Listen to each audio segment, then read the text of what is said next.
Evangelho de João, capítulo de número 2, verso de número 10, a Bíblia diz assim: ele disse: todo homem, ele serve primeiro o bom vinho, e depois que os convidados já beberam bastante, o vinho inferior é servido.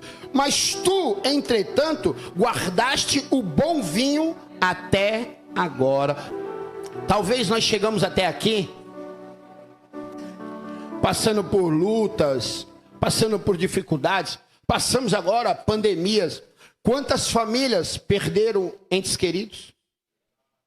Quantos amigos nós perdemos? Estava conversando com um missionário aqui dentro do meu escritório esses dias. Ele falou assim: fazem exatamente 1 ano que eu perdi a minha filha por Covid.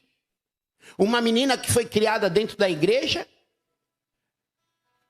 que nunca se desviou do caminho, era uma diaconisa da casa do Senhor. E aí as lágrimas desceu, ele falou: pastor, hoje faz 1 ano. E em meio a esse tempo todo, passamos situações difíceis. E talvez, hoje, último culto do ano, missionária, talvez você que também está me assistindo em casa, está dizendo assim: sabe, esse ano foi muito difícil para mim. Sabe, talvez precisava algo mudar e eu venho passando essa luta. Talvez seja dentro do teu casamento. Essa palavra, ela fala sobre uma festa de um casamento. Talvez seja dentro do teu trabalho, seja dentro da tua casa, dentro da tua família, talvez com os seus filhos. E você está dizendo assim: sabe, a minha vida está difícil, quero desistir, quero desanimar.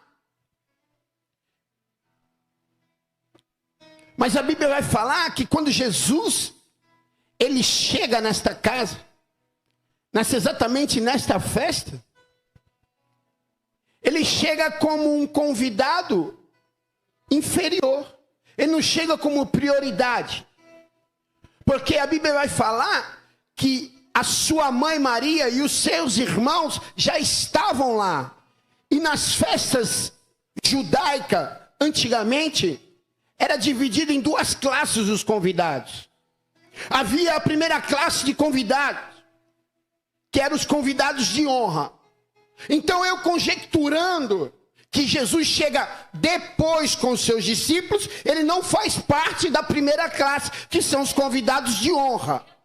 Ele chega depois. Então, por costume judaico, a gente, teólogos, vamos entender que Jesus faz parte da segunda classe. Fala, segunda classe. A segunda classe de convidado numa festa eram os convidados menos importantes. A segunda classe de convidados eram os menos importantes. Então a teologia vai nos ensinar que a segunda classe de convidados eram os convidados que chegavam depois, que sentavam ao fundo, que tinham menos relevância, que são menos importantes. Mas preste atenção, numa festa judaica de casamento, ela demorava aproximadamente 7 dias para terminar. Ela tinha uma duração aproximadamente de 7 dias. E dentro de uma festa dessa, eram contratados, vamos supor que eu vou dizer numa linguagem atual, um buffet. Quando você quer fazer algo melhor para você dentro de uma festa, você contrata profissionais. E nesta festa, exatamente assim aconteceu. Foi contratado um mestre-sala. Mestre-sala era o dono do buffet. Ele organizava a quantidade de alimentos, ele organizava a quantidade do vinho, ele organizava a lista dos convidados, ele colocava aqueles que eram mais importantes, que era a primeira classe, assim como eu vos ensinei, na frente, e depois chegavam-se os convidados menos importantes. Então o mestre-sala, ele organizava tudo. Então, na mente humana está tudo pronto, está tudo preparado. Quantas vezes eu e você organizamos, planejamos e fazemos tudo perfeitamente e dizemos assim: tá tudo certo, vai dar tudo certo. Mas Espere aí e preste atenção no que eu vou lhe dizer nesta noite.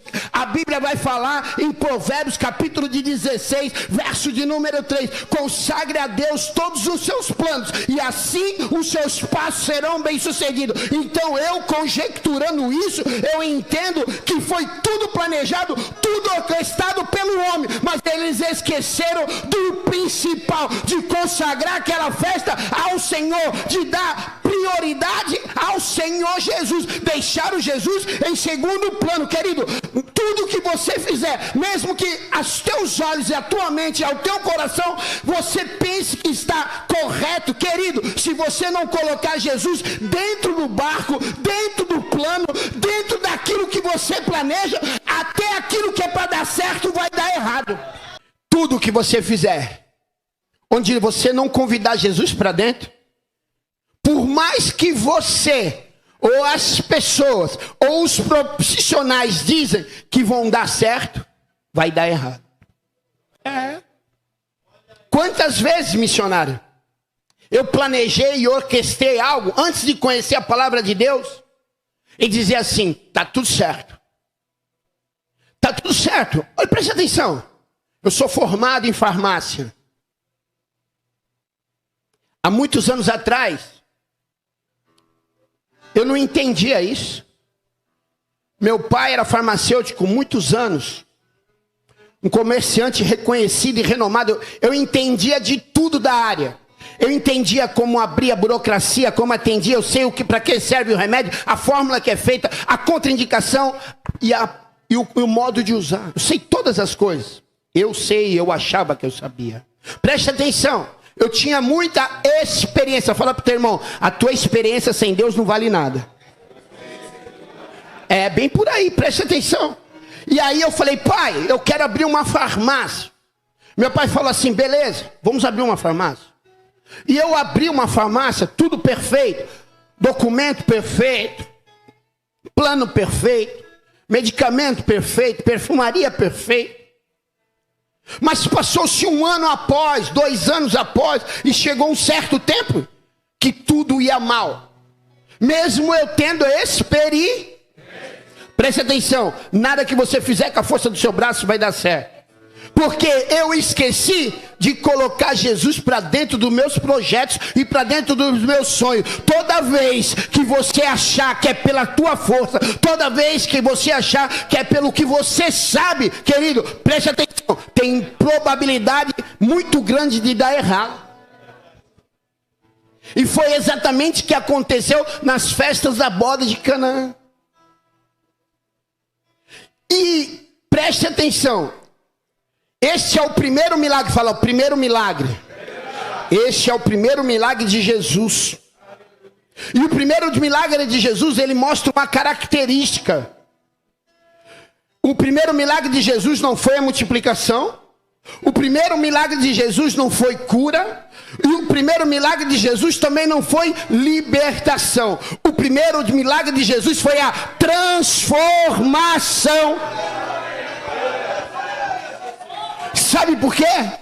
Porque talvez se Jesus te der aquilo que você precisa, sem se transformar primeiro, você não tenha capacidade para suportar aquilo que Ele vai te dar.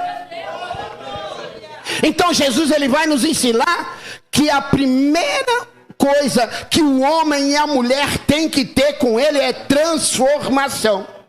E Ele nos ensina que o primeiro milagre é a transformação. Ele podia curar, ele podia libertar, ele podia fazer várias coisas. Porque quantas pessoas vêm para a igreja, recebem o seu milagre e vão embora? Por quê? Porque não são transformadas. Quantas pessoas lutam por altares, não recebem aquilo e vão embora? Porque primeiro tem que ter uma transformação. Fala assim, por quê, pastor? Porque a transformação, ela vem seguida de uma característica. Fala, característica. A transformação, ela vem seguida pelo compromisso. Preste atenção, aquele que tem compromisso não falta ao culto por motivo nenhum. A aquele que tem compromisso, mesmo que ainda não recebeu o seu milagre, ele permanece. Aquele que tem compromisso, ele fica de pé.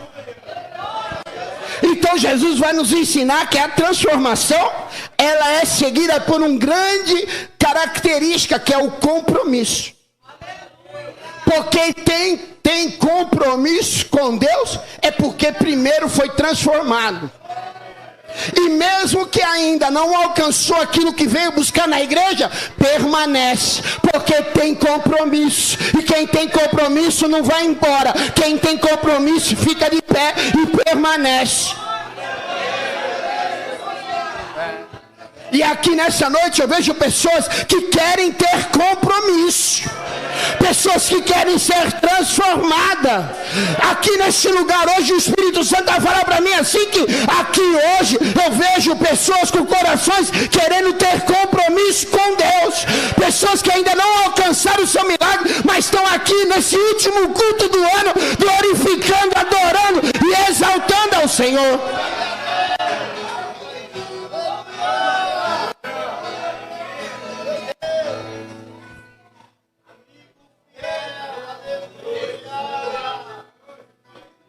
A Bíblia vai falar em João capítulo de número 4.